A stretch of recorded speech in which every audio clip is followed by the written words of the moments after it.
C'est un principe créateur qui explique tout l'univers, de l'atome à la galaxie. Comment fonctionne la gravitation?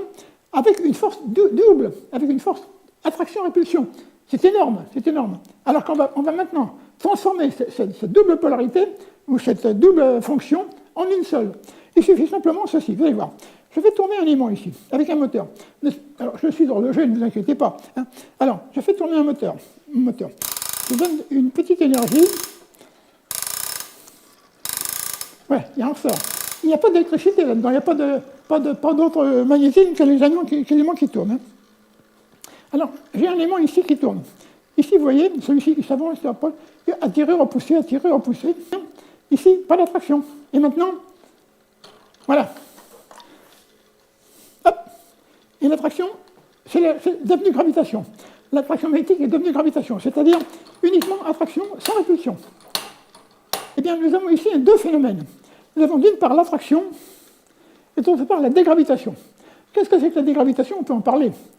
La dégravitation, c'est lorsque deux pôles s'éloignent simultanément l'un de l'autre. Ils ne s'attirent plus.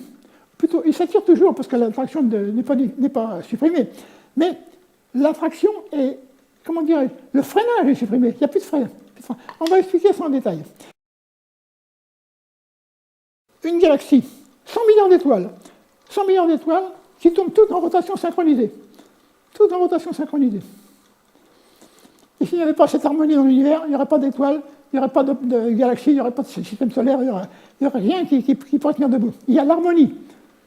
Plus le mouvement orbital, plus encore, avec ce mouvement orbital, une stabilité qui se produit dans l'univers absolument indestructible.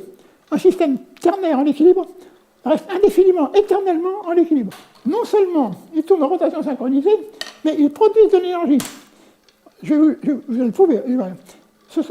Ici, le moteur fait tourner un aimant. Il ne fait pas tourner celui-ci. Celui-ci tourne par synchronisme symétrique des pôles magnétiques. Et regardez ce que je fais. J'essaie de l'arrêter. Il ne veut pas s'arrêter. Il ralentit et repart aussitôt. Mieux encore. Si par exemple celui-ci tourne comme ça, je le fais tourner comme ça, je vais essayer. Il tourne comme ça, je vais essayer de le faire tourner comme ça. Eh bien non, il ne veut pas s'arrêter. Il ne veut pas tourner dans l'autre sens. Il veut tourner dans le sens où il est entraîné par l'aimant qui se trouve à côté. C'est la preuve formelle. C'est la preuve formelle que ma théorie est juste. Nous avons ici, effectivement, des pôles magnétiques qui sont en rotation synchronisée, en harmonie. Ils ne peuvent pas faire autrement. Si je fais ça, l'autre fait ça, si je fais ça, l'autre fait ça. Et c'est là qui va créer l'univers. C'est avec ce système qu'on va produire tout l'univers depuis l'atome jusqu'à la galaxie, même bien avant l'atome. Alors regardez ce que je fais. Maintenant, je vais faire une chose. Il tourne dans ce sens. La preuve que j'ai raison, en plus, c'est que ceci se produit également. Je fais tourner dans l'autre sens, comme ceci.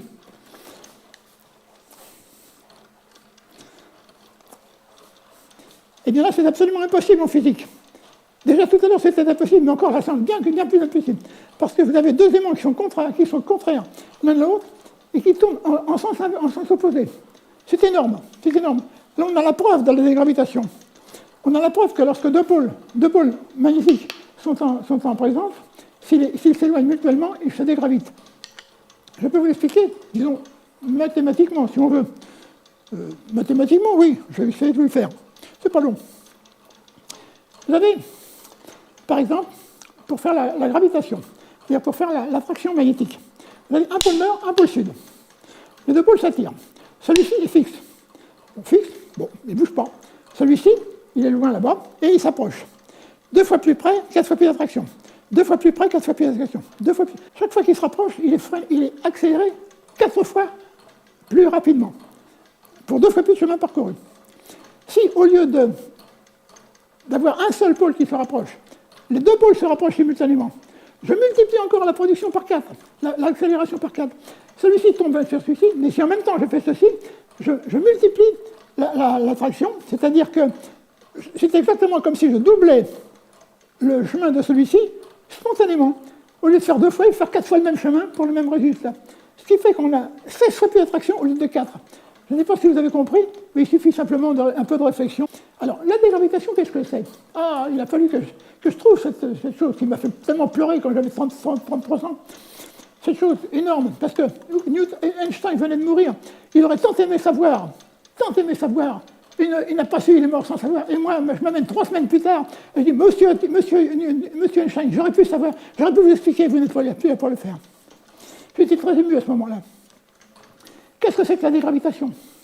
J'ai un pôle fixe, un pôle qui s'éloigne. 2 fois plus de chemin, 4 fois moins de vitesse. 2 fois plus de chemin, encore 4 fois moins de vitesse. 2 fois plus de chemin, encore 4 fois moins de vitesse. Tant que celui-ci est là, celui-ci sera freiné, pour éviter qu'il y ait freinage. Il suffit simplement que pendant que celui-ci est ralenti de 4 fois sa vitesse, il suffit que celui-ci soit 4 fois moins fort.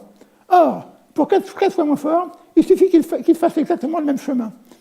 Et à ce moment-là, nous avons, selon la loi de Coulomb, 4 fois moins d'attraction ici, et 4 fois moins d'attraction, 16 fois moins d'attraction. Oh, 16 fois moins d'attraction. C'est la libération, c'est-à-dire c'est la suppression du freinage. Alors, nous avons 2 pôles qui se rapprochent en s'accélérant, 2 pôles qui s'éloignent en se dégravitant. Oh, 2 pôles qui se rapprochent en s'accélérant. Alors, pas de freinage, plus d'accélération, pas de freinage, accélération, pas de freinage, accélération, pas de freinage, accélération, pas de freinage, accélération. Oh, vous vous rendez compte? Alors, jusqu'où ça va aller? Eh bien, la nature, je trouve que c'est une merveilleuse mécanique. Vraiment, c'est digne d'être un dieu, parce que cette mécanique, qui ne devrait pas être, va créer l'univers, avec les hommes, avec les êtres, avec les animaux, avec les plantes, avec les fruits que l'on mange, avec le pain que l'on mange, avec l'air qu'on respire. Et s'il n'y avait pas ça, s'il n'y avait pas cette dualité magnétique, il n'y aurait rien.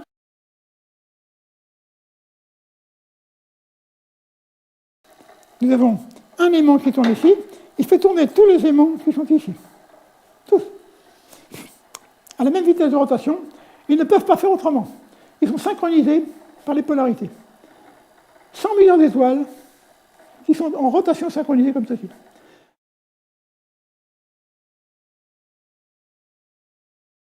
Ce petit tracteur, qui est un prototype pour les prochaines voitures, enfin, d'ici 5 ou 10 ans ou 15 ans, j'en sais rien, les voitures vont recharger les batteries pendant qu'on va rouler. C'est intéressant, ça, sans passer à la pompe. Seulement, je ne peux pas encore en parler parce qu'on m'assassinerait.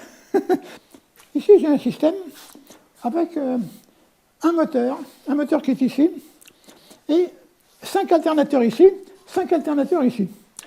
Là, je suis à peu près à 120 volts, au lieu de 220. C'est quand même intéressant de voir que même à grande vitesse, les aimants sont entraînés mutuellement les uns par les autres. Alors, celui-ci, il entraîne celui-ci, mais en même temps, celui-ci, il aide celui-ci à tourner, parce qu'ils s'entraînent mutuellement. Exactement comme un engrenage. Vous avez un engrenage magnétique ici. Celui-ci tourne, il aide celui-ci, mais celui-ci tourne également, ils s'entraînent mutuellement. Ça, c'est formidable. Avec 700 watts, on produit 3500 watts, c'est pas mal déjà. Hein, mais pas encore suffisamment, parce qu'il faudrait qu'il tourne encore plus vite. Pendant que ça tourne, les alternateurs ils sont en train de charger les batteries. Et là, je n'ai que 5 alternateurs. Je peux en mettre 10, et même je pourrais même en mettre 15, et ça tournerait quand même.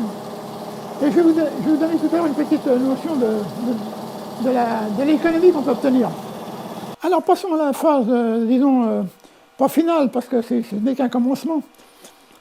C'est pas final, c'est simplement un système qui va donner une première notion de production d'électricité pour l'avenir. C'est-à-dire qu'avec un seul moteur, je fais tourner 4 gros alternateurs. Avec un moteur de 2200 watts, je fais tourner 4 alternateurs de 2200 watts.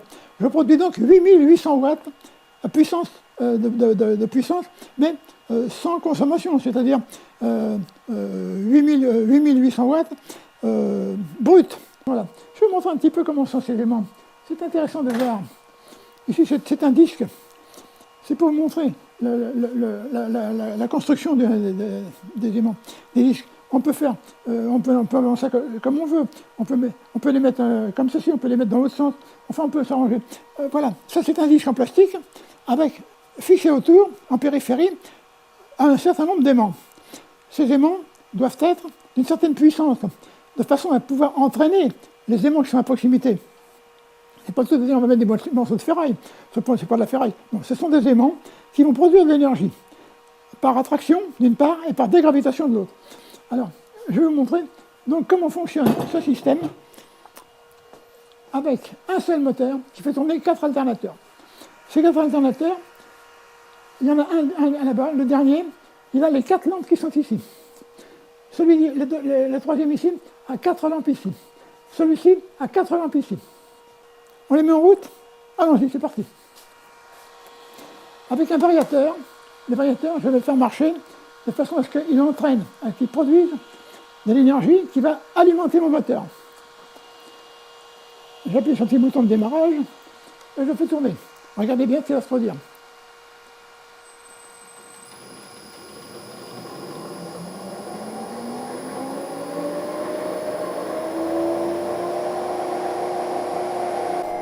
Les 4 alternateurs, les 4 lampes de 500 watts qui sont là-bas, de 2000 watts, ne sont pas alimentés en 2000 watts, mais à peu près en 1500 watts.